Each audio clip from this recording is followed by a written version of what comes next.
Hello दोस्तों, स्वागत है आप सभी का हमारे यूट्यूब चैनल में। तो आज हम बात करेंगे मूल अधिकार के बारे में। तो मूल अधिकार भाग 3 में दिया गया है संविधान के और अनुच्छेद 12 से 35 तक दिया गया है। तो सबसे पहले हम देख लेते हैं मैग्ना कार्टा क्या है। तो फ्रांसीसी भाषा में अधिकार को मैग्ना कार्टा कहा जाता है। ये नैसर्गिक हैं और इनको यूएसए से लिया गया है हमारे संविधान में, और ये किसी व्यक्ति पर लागू होते हैं। और हम ये देख लेते हैं कि कोई पब्लिक या गवर्नमेंट इनको छीन नहीं सकती है पूर्ण रूप से, केवल इन्हें निलंबित कर सकती है। तो सबसे पहले हम एक फैक्ट देखते हैं इसमें नेहरू रिपोर्ट के बारे में, और दूसरा है कराची अधिवेशन जो कि 1931 में हुआ था। तो नेहरू रिपोर्ट 1928 में पी गई थी, जिसमें अधिकार की बात कही गई थी, और कराची अधिवेशन 1931 में हुआ था, इसमें भी अधिकार की बात कही गई थी। अब देखते हैं कि इन मूल अधिकारों को निलंबित कौन कर सकता है। तो वो राष्ट्रपति कर सकते हैं। निलंबित का मतलब होता है कुछ दिनों के लिए प्रतिबंध लगा सकते हैं, और मतलब कुछ दिनों के लिए इनको रोक सकते हैं। निलंबित का मतलब ये होता है कुछ दिनों के लिए रोक सकते हैं, और प्रतिबंध का मतलब होता है कि इनको रोक कर रख सकती है काफ़ी दिन तक संसद। अब हमारे मूल अधिकारों की रक्षा कौन करता है, यानी ऐसे तो कोई भी गवर्नमेंट हमारे मूल अधिकारों का हनन कर लेगी। तो इनके रक्षक होते हैं सुप्रीम कोर्ट और हाई कोर्ट। ये प्रवर्तनीय इन्फोर्समेंट है, वाद योग्य है, यानी हमारे मूल अधिकारों को यदि कोई छीनता है तो हम न्यायालय जा सकते हैं, हाई कोर्ट या फिर सुप्रीम कोर्ट। अब देखते हैं अनुच्छेद 12 के बारे में। तो अनुच्छेद 12 में दिया गया है परिभाषा, स्टेट की परिभाषा। तो यहाँ पर स्टेट का मतलब किसी राज्य से नहीं है। राज्य ऐसा जैसे यूपी और एमपी, इस तरीके से नहीं है। यहाँ पर स्टेट का मतलब है कोई प्रोविजनल बॉडी। इसका मतलब ये है जैसे सेंट्रल गवर्नमेंट हो गई इसमें, और स्टेट गवर्नमेंट और लोकल गवर्नमेंट और इलेक्ट्रॉनिक बोर्ड और ओएनजीसी वगैरह, यानी कोई प्रोविजनल बॉडी होना चाहिए। इसका मतलब किसी राज्य से नहीं है।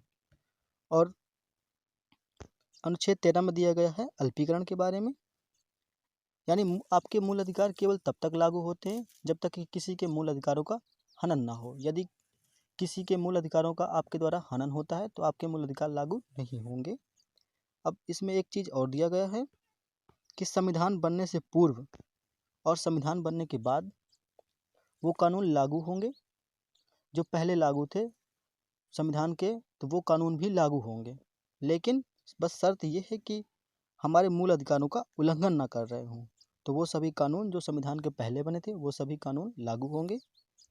अब दिया है अनुच्छेद 14 के बारे में। तो अनुच्छेद 14 में दिया हुआ है कानून के समक्ष समानता। तो इसकी जो कानून के समक्ष समानता है सबसे पहले एवी डेसी ने की थी, और एवी डेसी थे यूके के यानी यूनाइटेड किंगडम के। और दूसरा दिया हुआ है कानून का समान संरक्षण, ये यूएसए के संविधान में दिया गया था। तो अब इसका मतलब समझते हैं, यानी ब्रिटेन में महारानी के लिए भी वही कानून लागू होते हैं, वहाँ के प्रधानमंत्री के लिए, और वहाँ की जो जनता है उसके लिए भी सेम कानून लागू होते हैं। लेकिन अमेरिका ने कहा नहीं, ऐसा नहीं है। ऐसे में तो जो राष्ट्रपति और जो इनकी स्पेशल पावर इनको दिया गया है अमेरिका में। अब देखते हैं अनुच्छेद 15 के बारे में। अनुच्छेद 15 में दिया हुआ है कि कोई भी व्यक्ति धर्म, जाति, वंश, लिंग, स्थान के आधार पर भेदभाव नहीं कर सकता। इसमें दिया हुआ है। तो एक एग्जाम्पल के थ्रू समझते हैं। तो फिर आरक्षण के बारे में क्या मायने रखते हैं सरकार के। तो इसमें दिया हुआ है लेकिन किसी की भलाई के लिए आप भेदभाव कर सकते हैं। अब वो कैसे, एग्जाम्पल में देख लेते हैं। आरक्षण में किसी को कट ऑफ में ज़्यादा अंक लाना होता है, किसी को कम अंक लाना होता है। जो एससी में होते हैं उनको कम अंक लाना होता है, और जो यूआर कैटेगरी में होते हैं उनको ज़्यादा मार्क्स लाने पड़ते हैं।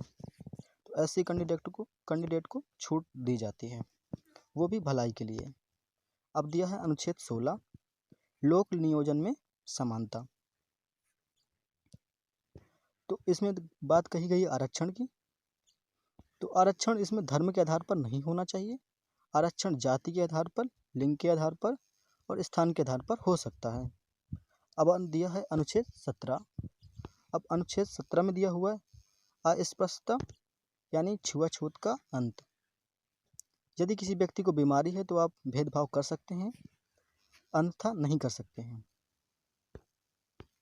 अब दिया हुआ है अनुच्छेद 18। अनुच्छेद 18 में दिया हुआ है उपाधियों का अंत, यानी संविधान बनने से पूर्व किसी को नाइटहुड की उपाधि प्राप्त थी, किसी को महाराजा की, तो किसी को सर की, किसी को राय बहादुर की। तो इस प्रकार की जो भी उपाधियां थी इनको समाप्त कर दिया गया अनुच्छेद 18 के तहत। लेकिन यदि आपको राष्ट्रपति द्वारा कोई ली है तो आप रख सकते हैं। एग्जाम्पल, जैसे शिक्षा के क्षेत्र में यदि आप अच्छा काम करते हैं तो आपको उपाधि मिलती है राष्ट्रपति की तरफ से, तो आप रख सकते हैं। और रैंक जो सेना के होते हैं, जो वो यदि अच्छा काम करते हैं सैनिक, तो उनको जो उपाधियां मिलती हैं वो रख सकते हैं। अब दिया है अनुच्छेद 19 के बारे में। इसमें दिया हुआ है स्वतंत्रता का अधिकार। तो इसे संविधान की रीढ़ कहा जाता है। अब रीढ़ क्यों कहा जाता है? क्योंकि मूल अधिकारों में सबसे मेन इसी को माना जाता है। तो इसमें दिया हुआ है, इसमें 7 प्रकार की स्वतंत्रताएं दी हुई थी, पर अभी वर्तमान में 6 प्रकार की स्वतंत्रताएं दी गई हैं। तो अब देखते हैं नंबर 1 में। इसमें दिया हुआ है अभिव्यक्ति की स्वतंत्रता, यानी किसी व्यक्ति को बोलने, पूछने, मौन रहने, मीडिया में बात करने और पुतला जलाने और झंडा लेकर जुलूस निकालें या आरटीआई लगाने की स्वतंत्रता है। लेकिन इससे देश की एकता और अखंडता को कोई दिक्कत नहीं होना चाहिए, सुरक्षा को कोई दिक्कत नहीं होना चाहिए, पब्लिक को कोई दिक्कत नहीं होना चाहिए, नैतिकता को कोई दिक्कत नहीं होनी चाहिए, कोर्ट को कोई दिक्कत नहीं होनी चाहिए और विदेशी संबंध खराब नहीं होना चाहिए। इसमें ये रिस्ट्रिक्शन दिया गया है। अब नंबर 2 पे दिया गया है इसमें सभा आयोजित करने की स्वतंत्रता। अगर आप अच्छा बोलते हैं तो आप सभा आयोजित कर सकते हैं। दूसरी प्रकार की स्वतंत्रता दी गई है इसमें कि यदि आप अच्छा बोलते हैं तो आप सभा आयोजित कर सकते हैं। इसमें नंबर 3 में दिया हुआ है संगठन बनाने की स्वतंत्रता। यदि आप सभा आयोजित करते हैं, सभा के लोग एकत्रित होकर अपना संगठन बना सकते हैं, लेकिन संगठन देश की एकता अखंडता को तोड़ने के लिए नहीं होना चाहिए। अब नंबर 4 पे दिया संचरण यानी घूमने की स्वतंत्रता। आप चारों ओर घूम सकते हैं, लेकिन सुरक्षा के अनुसार, यानी अपनी सुरक्षा को ध्यान में रखकर और देश की सुरक्षा को ध्यान में रखकर आप घूम सकते हैं। अब नंबर 5 पे दिया हुआ है निवास करने या बसने की स्वतंत्रता, यानी आप कहीं भी निवास कर सकते हैं एक लीगल जगह पे। अब दिया है 6 नंबर पे संपत्ति अर्जित करने की स्वतंत्रता। पहले संपत्ति का अधिकार मूल अधिकार था, लेकिन अब ये कानूनी अधिकार है। अभी इसको रद्द कर दिया गया है 6 नंबर वाले को। अब दिया हुआ इसमें 7 नंबर यानी व्यापार करने की स्वतंत्रता, यानी आप व्यापार कर सकते हैं। अब शॉर्ट में देख लेते हैं कि हमने स्वतंत्रता के अधिकार में अनुच्छेद 19 में क्या क्या पढ़े हैं। तो इसमें अभिव्यक्ति की स्वतंत्रता, सभा बनाने की स्वतंत्रता, सभा आयोजित करने की स्वतंत्रता, संगठन बनाने की स्वतंत्रता, संचरण की स्वतंत्रता यानी घूमने की स्वतंत्रता, निवास करने या बसने की स्वतंत्रता, संपत्ति की स्वतंत्रता और व्यापार करने की स्वतंत्रता।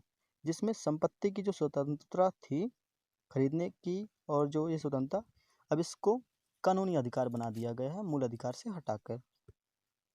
अब अगला देखते हैं अनुच्छेद 20 दोष सिद्धि में संरक्षण। इसको हम एग्जाम्पल के थ्रू समझते हैं।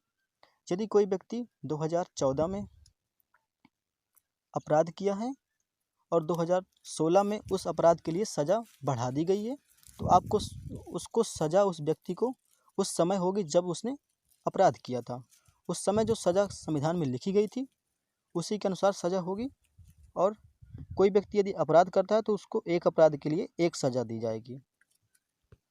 और इसमें तीसरा दिया गया है कि खुद के विरुद्ध कोई व्यक्ति गवाही नहीं दे सकता।